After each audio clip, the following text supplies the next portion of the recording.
If you watch the last episode of Corey Holcomb's podcast, then it's pretty obvious to anyone watching. It's officially over for Corey Holcomb, man. It's done. Look, me and my brother reviewed this, and we tried to give Corey a pass, but I should have known that Flacco wasn't going to let up off of this dude.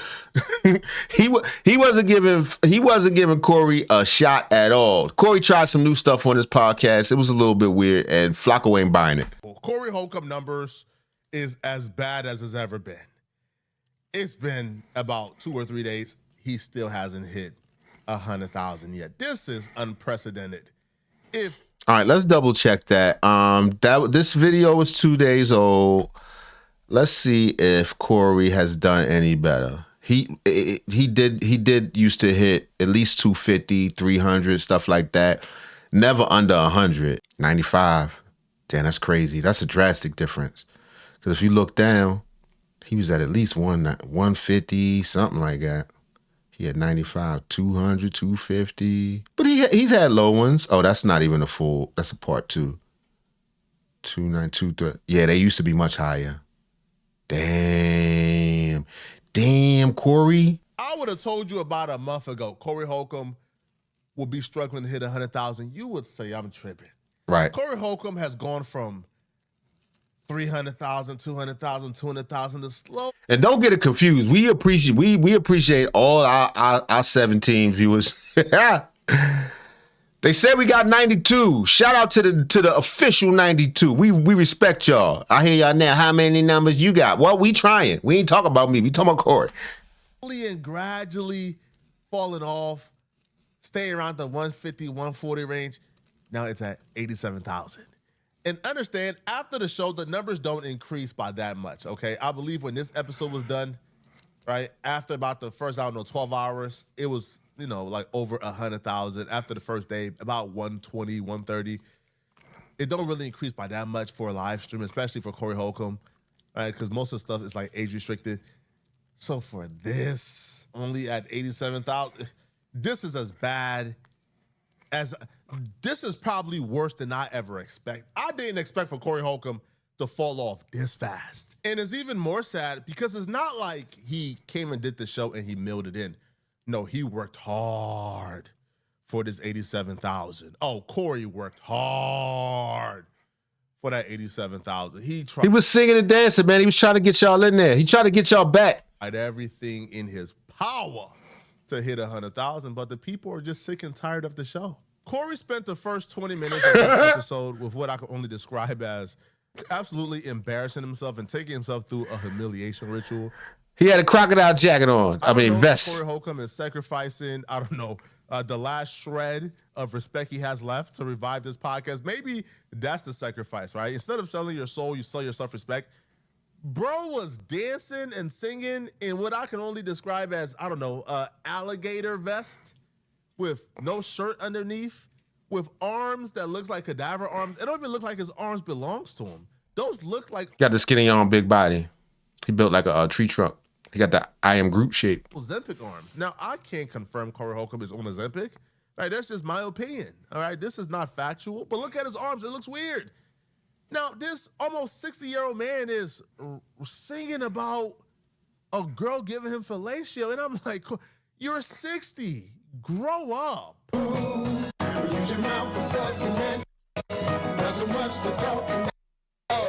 This man has completely lost it. He's lost his confidence. He doesn't even know what to do anymore with this show and himself. Don't say that. Because nobody wants to hear Corey Holcomb give any life advice. After we've seen the last month of your life, we don't want you to help us out with our life, bro. Oh, man. So now he has resorted to being a full-out clown, a full-out locale for the internet. And it's sad to watch, man. Yo, he's just trying, he's throwing anything at the wall, hoping something stick, but nothing is sticking. Yo, at some point during this podcast, Corey Holcomb brought on a random comedian to tell jokes. I guess because nobody wants to hear him tell jokes. So let's bring on somebody who could give the fans what they want. And I'm just like, what are we doing here? The first 20 minutes is you dancing and singing. Then at some point, you just cut off to a random comedian telling jokes.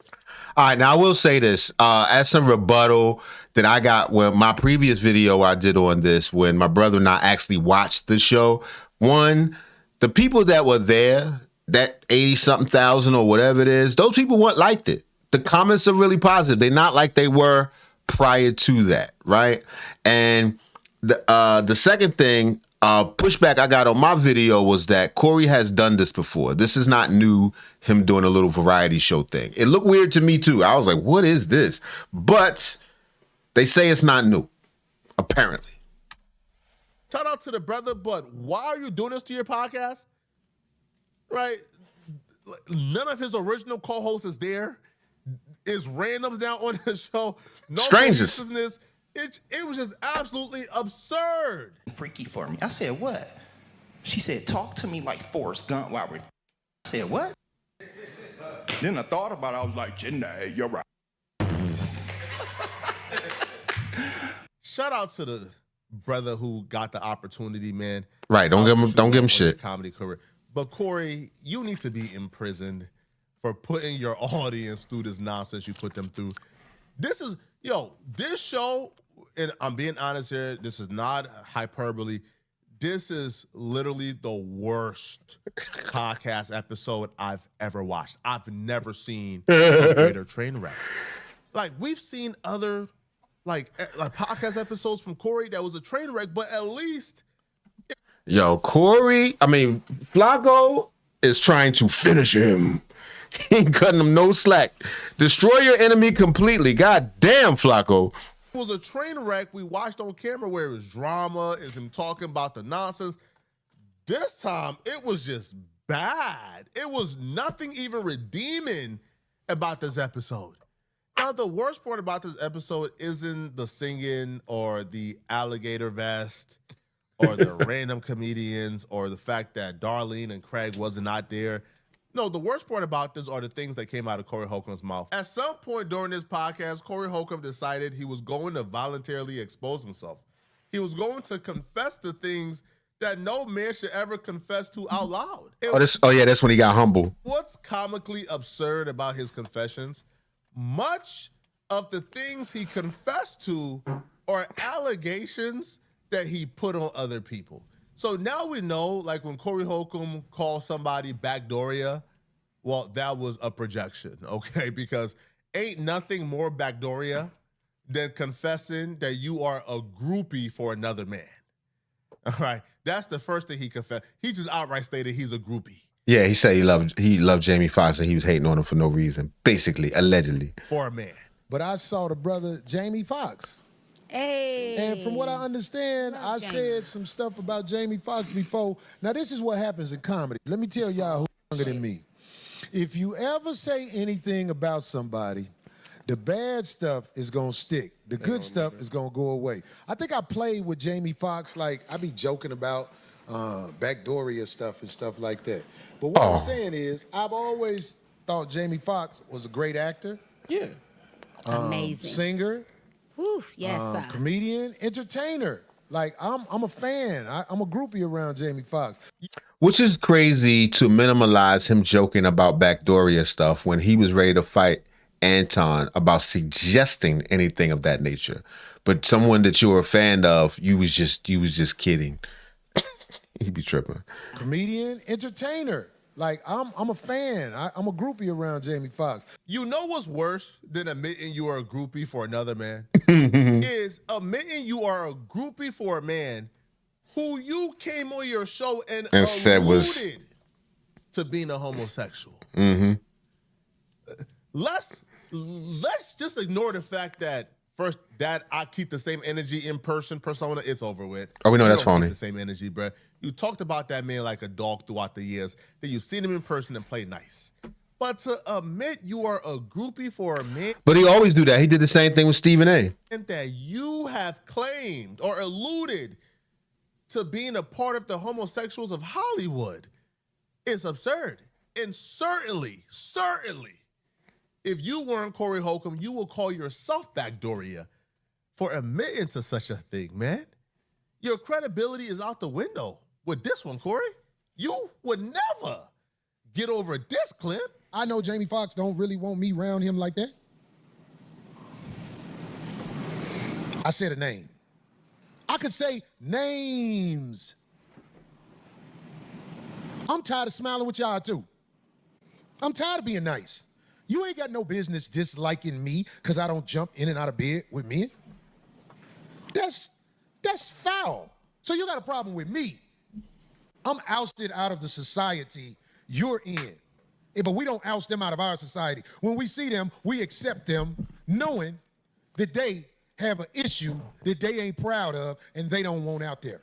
Everything Corey He gonna say it's a joke. He was joking. That's how he joked. Holcomb does is projection.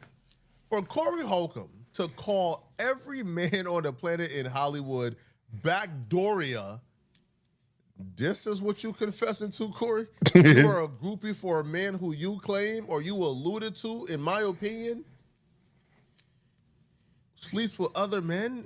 You alluded that Jamie Foxx deals with other men, but yet you claim you are a groupie for him. Oh, no, this is terrible. But what's worse than that is Corey Holcomb killing his entire credibility by finally confessing that when he comes on his shows and he makes these allegations about other people. He's just acting like a little sissy.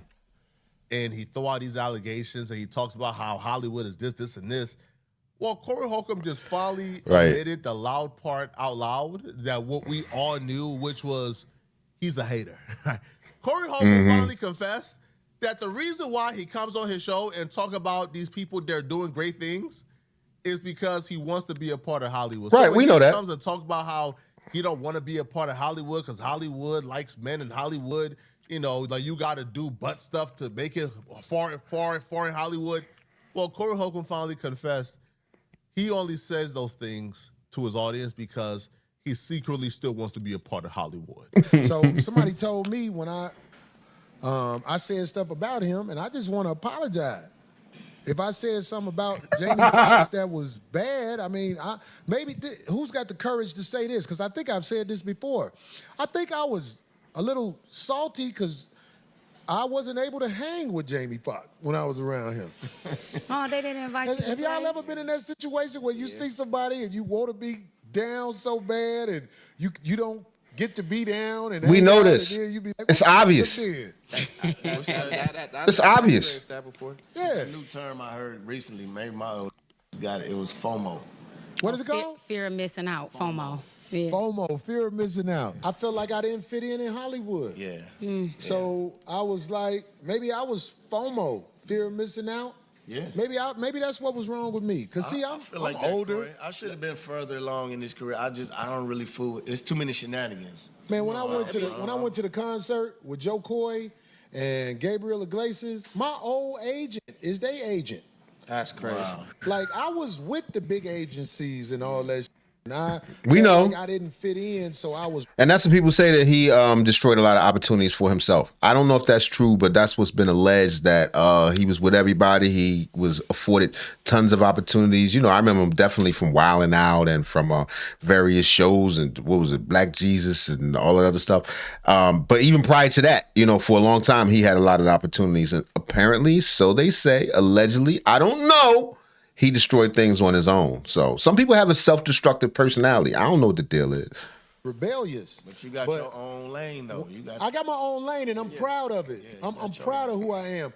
But I still should have tried to merge into Hollywood until Hollywood wasn't worried about me. Instead of me staying away like Hollywood, I don't need y'all. I should have tried to merge into it, and then eventually, look, check this out. This is important for y'all. Eventually, when they used to being around you and you used to being around them, the fear ain't there. No. They're being worried about it. They be like, oh, that's Corey, he cool. Yeah. And I'll be the same way with them. I realized that as I got older. And especially But you still be hating and stuff because you mad. when I went to the concert. Because, you know, Joe Coy, Gabriel Iglesias, them was my guys. Well, they still my guys. Yeah. And then when I was backstage and I'm looking at everybody, and you know, if you just sold out, I think it was over 74,000 people in there. Part of the foundation of this podcast is Corey Holcomb wanted a vehicle and a lane and an avenue to expose Hollywood. And Corey Holcomb was so different. These other guys who are these movie stars who are in 3 or more major movies, according to Corey Holcomb, his words specifically, these guys who are in 3 or more major movies, they've gotten in those movies because they did some things behind the scenes. They gave that butt up. The fact that the foundation of this podcast is you trying to expose Hollywood and you exposing these dudes who are lit, only for you to confess, A, you had the same management these dudes have. You just ain't make it big, but they made it big for whatever reason. But y'all had the same management team. Secondly, you were hating all this time. All the time you went on these rants. It was obvious though. Doria allegations on certain dudes, lying on them, turning your audience against them. You did all of that only because you wanted to fit in, but you couldn't fit in because they didn't want to hang with you. The fact that you would admit this out loud and people will still go back to this podcast and listen says a lot about whoever is still listening to this podcast. This is terrible, man. This is horrible. Flacco trying to destroy him. He's trying to shame people for going back to watch. Man. Horrible. But probably not as horrible as what Corey Holcomb admitted he did to his baby mama. No, that's the curse God gave you. Yeah. That is your greatest Because we're strong enough to handle it. No, you were put here to do it. Yeah, because I can handle it. God don't give you nothing you can't handle. Men can't handle it. That's why they don't do it. Women were put here to have our children when we're done with them. Oh, my God. Is this not a fact? I'm sorry. I ain't trying to be mean. Don't be sorry. Sad. Tell the truth. When we wash up, we expect you to keep it. What? What? That's an honor when you tell us you pregnant and we be like, good. It depends on what state of life you in. Then you can't get a passport and fly nowhere because you're talking about good. With the callback. I got this King Kong built bitch pregnant, and oh my God, King Kong. We was on the Santa Monica stairs, and I just happened to fall that way. What? I'm just saying. King Kong. She was King Kong built. And you didn't opt for an abortion? You ever see when King Kong beat his chest? Yeah. She was just like that. But I'm saying though, you letting that happen? No, she was gonna have it. That's why I accidentally fell on the Santa Monica stairs on top of her. Oh, that's good. That's good. Not you accidentally fell. I knew I was gonna survive. I felt like, well, that's before y'all Big time. girls. This is the Santa Monica stairs. If you guys have never been, is very long. Corey Holcomb just stated, right, in my opinion, from my assumption of this is, he took a baby mama that he considered unattractive. He took a woman he got pregnant to these stairs. Then he fell over, knocked her back, and fell on top of her.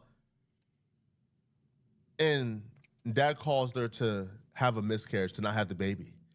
This man just admitted to murder. All right, Flacco, you reaching now. Flacco just trying to destroy him. He's down, Flacco. Get off of him. Let him live. Don't believe that. I don't believe that. It probably was a tasteless joke. I mean, I didn't necessarily laugh, but I think he was trying to be funny. Why would he say something so crazy? I don't know. Let me know what y'all think. Is Corey out here, you know what I'm saying, on the babies, you know? Or is he just trying to be snappy, trying to get y'all back into it? I don't know. Let me know. Next story. Mike, check.